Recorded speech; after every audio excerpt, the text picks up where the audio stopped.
That may be the greatest catch I've ever seen in my life. All right, guys, before we get into the video, I need y'all to go down to the comment section. I need y'all to let me know what y'all think of the thumbnail. Y'all know generally I just put the players on the thumbnail that we are going to be discussing, but I've seen so many other popular YouTubers, regardless of if it's a vlogger, if it's someone who plays video games, or if it's another fantasy footballer, they always have a photo of themselves in the thumbnail. And I don't know if it's because they have large egos or if it's because it absolutely works in the YouTube algorithm and that's what people prefer clicking on. So let me know what y'all think. Let me know your opinion on if we should be doing the thumbnails from now on with a photo of myself on them, or if we should just be going back to what we were doing previously. But that's it. And in this video, what I'm going to be doing is I'm going to be talking about my highest owned players in Dynasty Fantasy Football. And I'm going to be talking about when I made that investment, at what price we invested into the player, whether it was a loss, a win, if we are looking to sell high, sell low, or if we are looking to buy more shares of that player. Yeah, I think that this should be a very informative video that's also a little entertaining. And we are going to start it off with the quarterbacks and tight ends.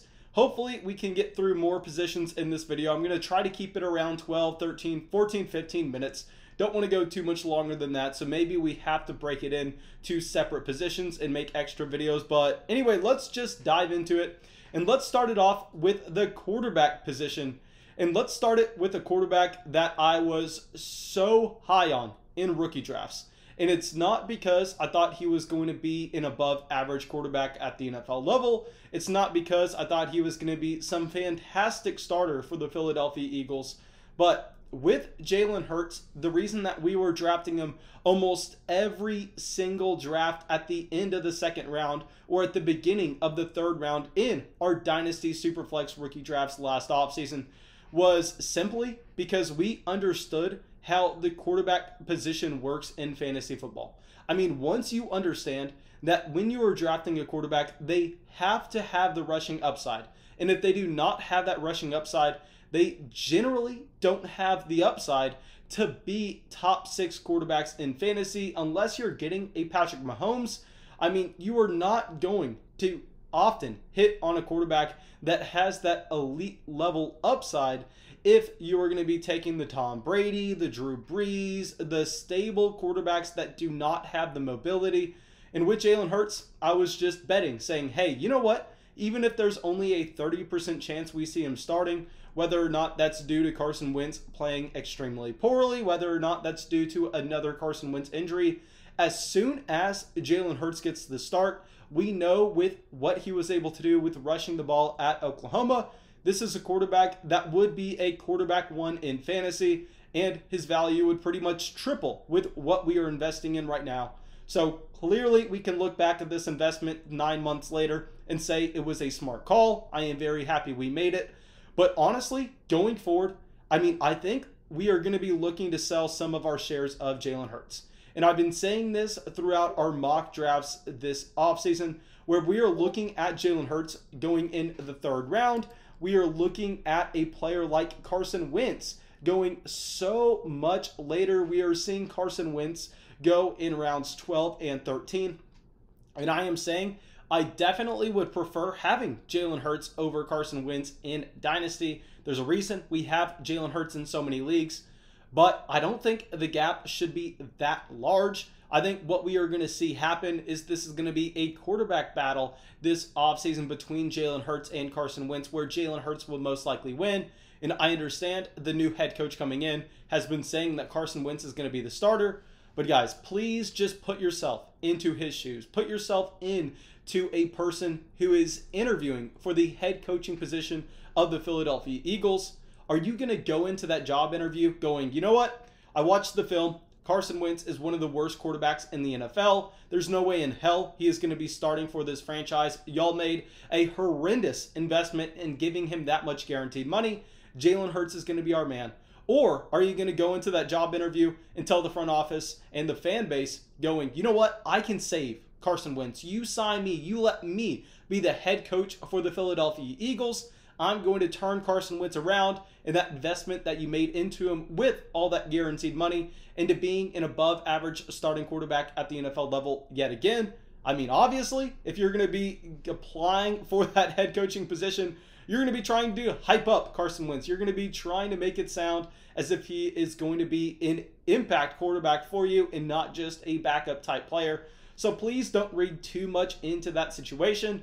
But given the team investment into Carson Wentz and the smaller team investment into Jalen Hurts, I think it would make sense if we are going to be able to get that kind of value where Jalen Hurts is being evaluated at a third round startup pick. I think if we can sell there and make that instant profit from selecting him at the beginning of the third round of our rookie drafts last offseason, that's something I will look to do. All right, so now from a quarterback that we had a massive hit on last offseason, let's go to a quarterback that I invested into significantly, and I am just going to have to hold a fat L, and this is going to be Drew Lock. Okay, so with Drew Lock, guys, I am going to admit a couple things here. One, I am way overweight on him as he is making this video. And two, it's not like we got unlucky with this Drew Lock call. I think we can look at what our evaluation was an offseason ago, and I can say, Mason, it's not like this was a bad result, good process. This was bad process and the bad result to go along with it. Because the reason we were drafting Drew Lock was nothing to do with Drew Lock himself, as he is not mobile in the slightest, and he did not have a significant team investment by the Denver Broncos, as he was a second-round draft pick, so that has not come with long-term job security. The reason we are drafting him is A, because he's extremely young. We fell into that trap, which I always advise everyone to try to avoid when you are drafting quarterbacks in Dynasty. I say it all the time. I say that quarterbacks in Dynasty have their age overvalued significantly, and it's not something that we need to be paying attention to. Well, I fell into that trap, and also I was just looking at all of those weapons around Drew Lock. I mean, I was looking at Noah Fant. I was looking at Courtland Sutton, Jerry Jeudy, KJ Hamler. And I was going, you know what? I mean, Drew Lock has some of the best weapons in the NFL, and they are all 21, 22, 23 years old. I mean, this is a quarterback that if he does hit, he can be an impact player for me for the next 5 years with his supporting cast. And that was bad process. We need to be drafting our quarterbacks based on past results and projecting them to have rushing mobility. Drew Lock had neither one of those things. And with Lock here, I mean, I would like to sell him to see if we could get something from him. But the problem is, if you look at where he's going in our most recent mock drafts, we're not going to get anything for Drew Lock. And this is just going to be a quarterback that I have to hold, and I have to hope that the Denver Broncos don't decide to don't decide to trade for Deshaun Watson. They possibly decide to wait until the second or third round to take a quarterback in this draft, because if they go in the early first and take someone like Trey Lance, I mean, Drew Lock is going to be completely dead. All right, so now let's go over to my favorite quarterback, my crown jewel of so many dynasty rosters, and this is going to be Justin Herbert. And guys, I mean, how many times do Dynasty Fantasy Football owners need to learn this lesson in Superflex leagues? How many times do other podcasters, other fantasy football analysts need to tell y'all their own quarterback evaluation, and for them to be completely wrong on it, and for the NFL to be completely right, and y'all are still believing these podcasters that are trying to act as if they are quarterback prospect scouts? I mean, what are y'all doing here? Guys, just because your favorite podcaster told you he did not like Justin Herbert coming into the NFL, that literally means nothing. Because the reason I was drafting Justin Herbert everywhere is the same reason we were drafting Josh Allen everywhere back in 2018. And it's because when the Dynasty Fantasy Football community says this quarterback is not going to be anything, they let a quarterback that was drafted in the top 10 of the NFL draft slide to the end of the first round, the beginning of the second round in a Dynasty Superflex rookie draft. That's bad process. What you need to be doing is you need to be going, you know what? This Dynasty podcaster, this guy who is just an accountant for his real job and is doing this on the side, probably doesn't know nearly enough to be putting out that evaluation. I should probably be listening to the NFL team who's deciding to make $1 million million dollar investment into that quarterback by taking him in the top 10 of the NFL draft. So that's what we did here with Justin Herbert. I mean, I was taking him everywhere, and I am glad it worked out. Justin Herbert looks like he is on the path to being a Mahomes-type player, as he just put up, if not the most impressive rookie quarterback season of all time, one of the most impressive quarterback seasons of all time. So Justin Herbert here is another example of, if a quarterback goes in the top 10, you need to be taking him in the first round of your dynasty rookie drafts. You don't need to be allowing him to fall into the late first, early second, because if you are doing so, you are probably being way too arrogant in your own evaluation. All right, so now let's go back to a quarterback that we whipped on. A quarterback that I actually think is a solid buy low right now. Not saying this with Drew Lock, but I am willing to say this with Jimmy Garoppolo. Right now, if you look at those dynasty mock drafts, everyone is evaluating Jimmy Garoppolo as a quarterback that does not have a starting job in 2021. And while it's entirely possible that the 49ers decide to move after Deshaun Watson, and I think that would make a ton of sense for this franchise, we have to understand that Garoppolo is a quarterback that has found success at the NFL level before. This is a quarterback that was injured in 2020. He was not just benched due to having poor performance after poor performance. This is not a Carson Wentz situation.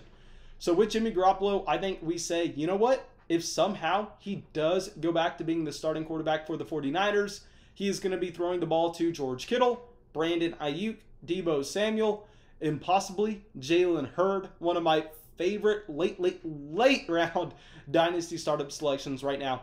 So with Jimmy G, I'll say that he is a quarterback that I own way too much of. I invested into him an offseason ago, and I lost a significant amount of money with that investment. But I think we could be doubling down right now and trying to buy him on the low.